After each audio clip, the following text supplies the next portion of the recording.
Just some thoughts. So when it comes to relationships and people deciding whether or not they're going to stay together or break up or anything like that. So it is a thing if you guys don't align. It's one thing if you guys don't align or aren't sexually compatible, or both, obviously, but that is one thing. And that's subjective and that's rational.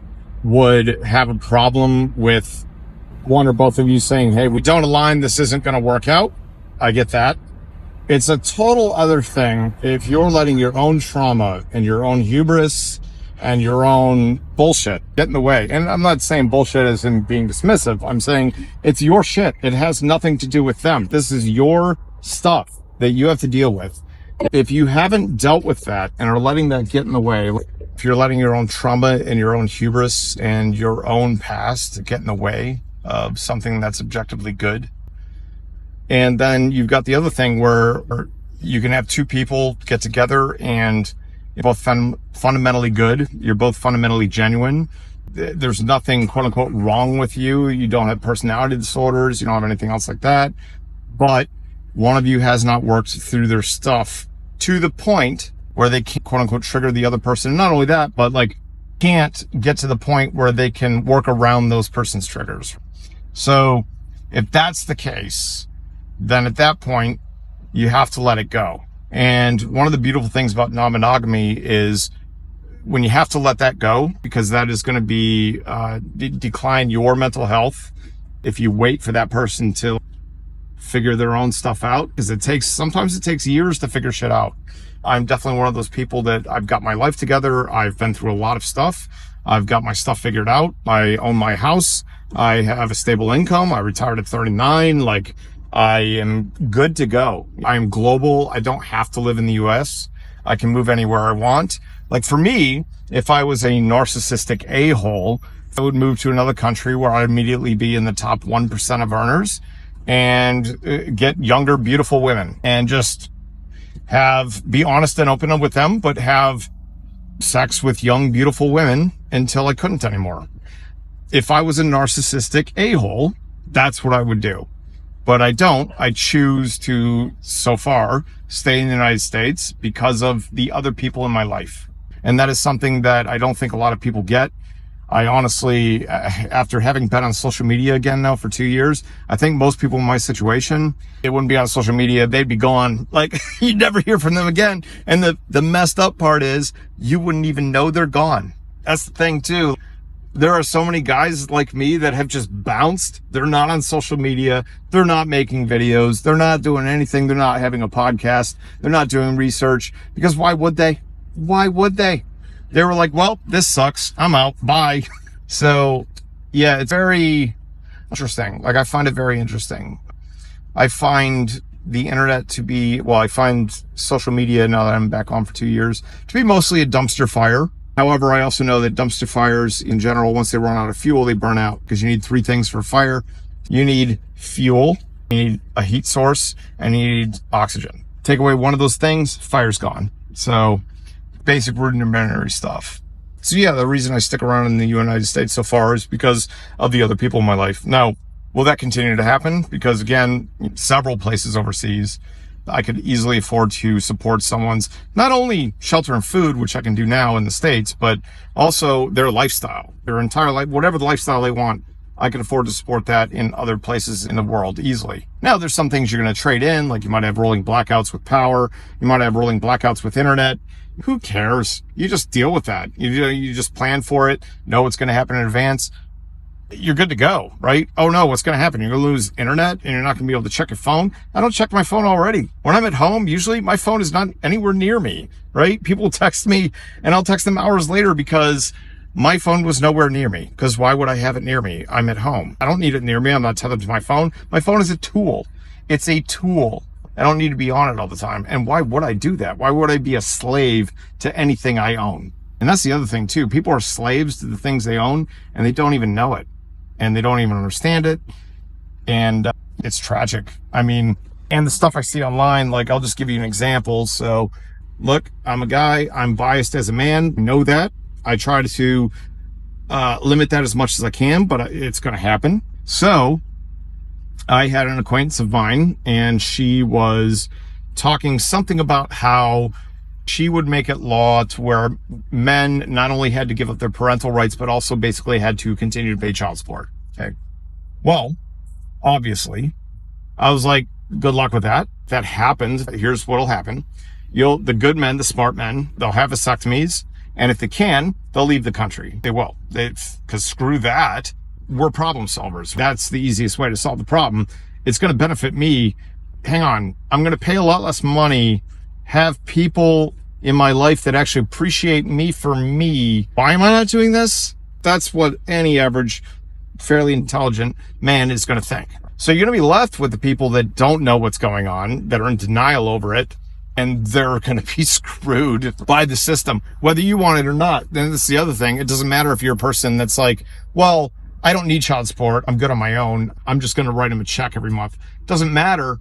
The court will order it and you have no say over it. So that's the other thing people don't get, is that the court can order it and you don't have a say in it. So you're screwed.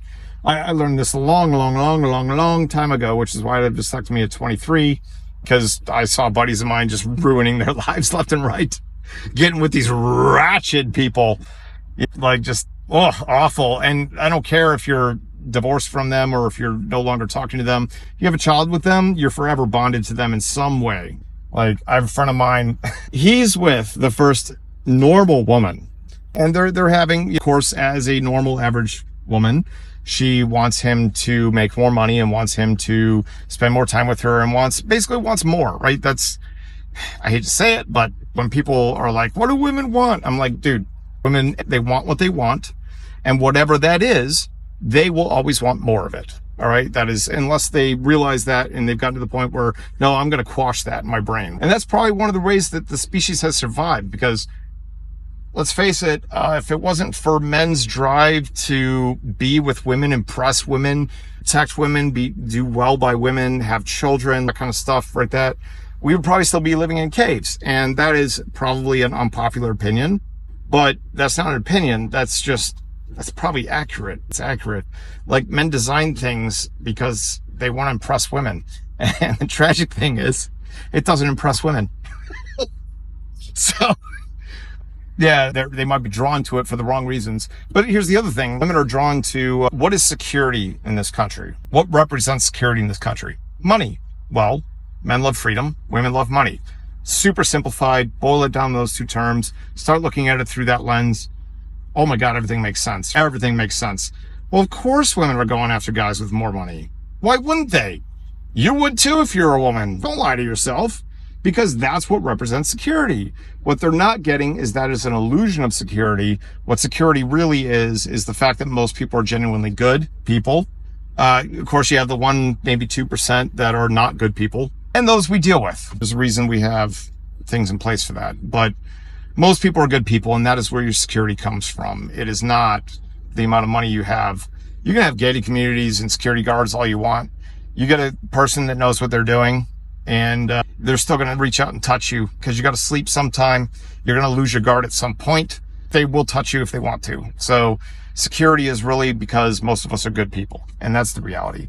And that's a reality that I think some people get. Well, I know some people get, but a lot of people don't. A lot of people are in denial over this stuff, and they're scared of the world. And I'm like, look, there are bad things that happen. Like, I totally get it. I was in the military for 10 years, 4 tours in combat zones. Yes, terrible, horrific, bad things happen, right? Humanitarian bad things happen. But for the most part, you're pretty safe. Just don't be naive, but also just don't be terrified and don't be hypervigilant and all this stuff. Be aware of your surroundings, obviously. Don't be super scared. Be aware of your surroundings. Don't be a dum-dum, you know. I'm trying to keep it clean for YouTube. But at the same time, realize that you're pretty safe, all right? Most people are good people. And here's the thing. If you're in a place where a bad person tries to do something, most of those good people, aside from the bystander effect, which is a real thing, will try to do the right thing. They will. So, yeah, it's interesting. It's interesting being the kind of person that could go pretty much almost anywhere in the world to his benefit, and then still deciding to stay in this environment. And not only that, but like I said, I have a house. I could rent it easily for more than my mortgage is, and they would be getting a deal. So sometimes I'm like, why am I not doing this? And then I'm like, oh yeah, because there's other people in my life that matter to me. And unfortunately, I don't have the money to take all of them with me, because if I did, I would. So yeah, it's just, I don't know. Random thoughts. Sometimes I got to get my thoughts out there, and this is how I do it. So I don't always talk to myself. But I guess I'm talking on a camera, so it's not to myself. It's still to myself. Oh my God. Oh well. Anyways, I hope you guys have a great day, whoever watches this. And yeah, it's a funny old world. Personally, I think we're living in a simulation, and someone up there is clicking a mouse every now and then. We're like, stop clicking the mouse. What are you doing? Get your kid off the computer. But all you can do is laugh. It's funny.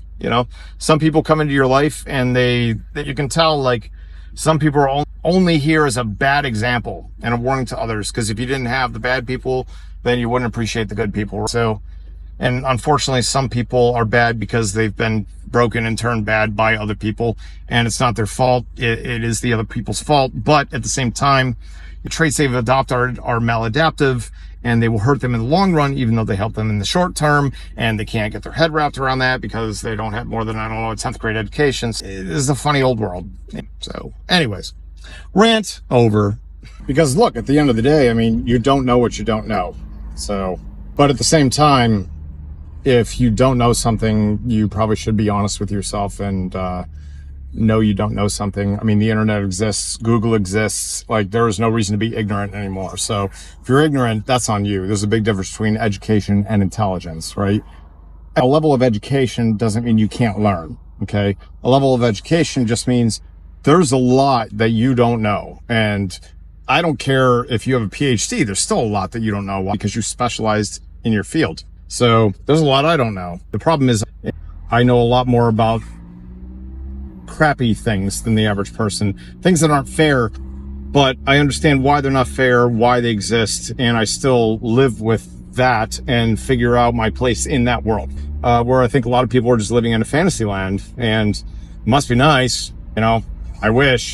Sometimes I wish I was a big dumb jock with a high school education. Not that there's anything wrong with a high school education, but sometimes I wish I just didn't know what I know and was blissfully ignorant of how things work. But at the same time, that's also no way to live. Sure, it's easier, it's blissful, but you're also going to be confused a lot, torn a lot, tortured a lot, wondering if you ever made the right decision. It's oh well, what are you going to do?